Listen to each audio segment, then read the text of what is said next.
2026 সালের মার্চ মাসের বর্তমান তথ্য অনুযায়ী দুবাই বা সংযুক্ত আরব আমিরাতের ইউএই ওয়ার্ক ভিসা চালুর বিষয়টি একটি অত্যন্ত সংবেদনশীল এবং দোদুল্যমান অবস্থায় রয়েছে। একদিকে ভিসা সহজীকরণের আলোচনা চলছিল, অন্যদিকে বর্তমান মধ্যপ্রাচ্য সংকট বা যুদ্ধের কারণে পুরো প্রক্রিয়াটিতে নতুন করে জটিলতা তৈরি হয়েছে।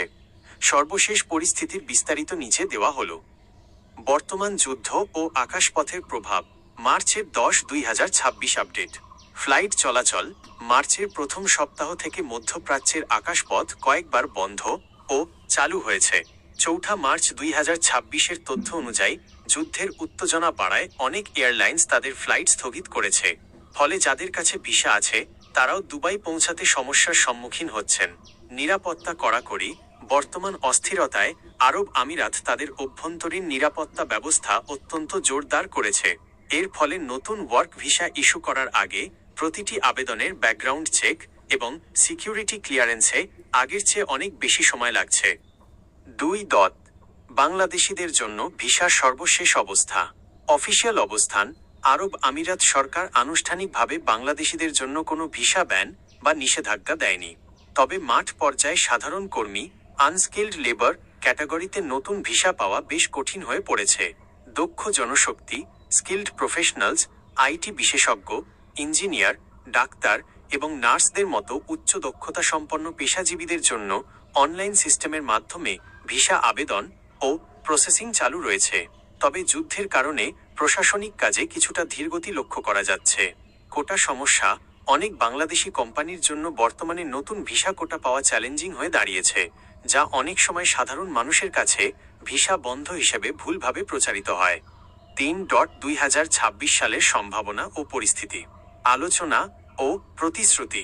যুদ্ধের আগে আরব আমিরাতের সাথে বাংলাদেশের সরকারি পর্যায়ে ইতিবাচক আলোচনা হয়েছিল। পরিস্থিতি শান্ত হলে এবং আকাশপথ পুরোপুরি স্বাভাবিক হলে ঝুলে থাকা ভিসাগুলো দ্রুত চালুর সম্ভাবনা রয়েছে। Visa extension.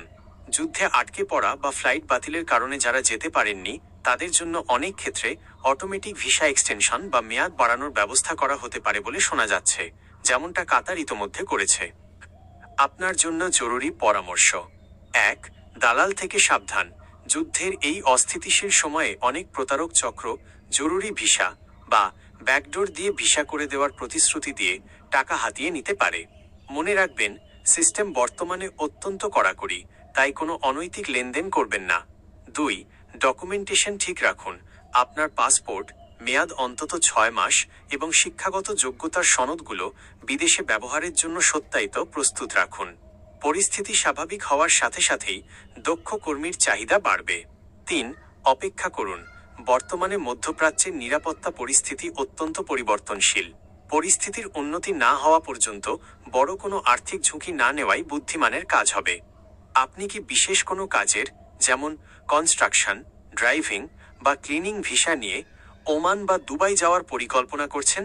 জানালে আমি সেই খাতের নির্দিষ্ট আপডেট দিতে পারি।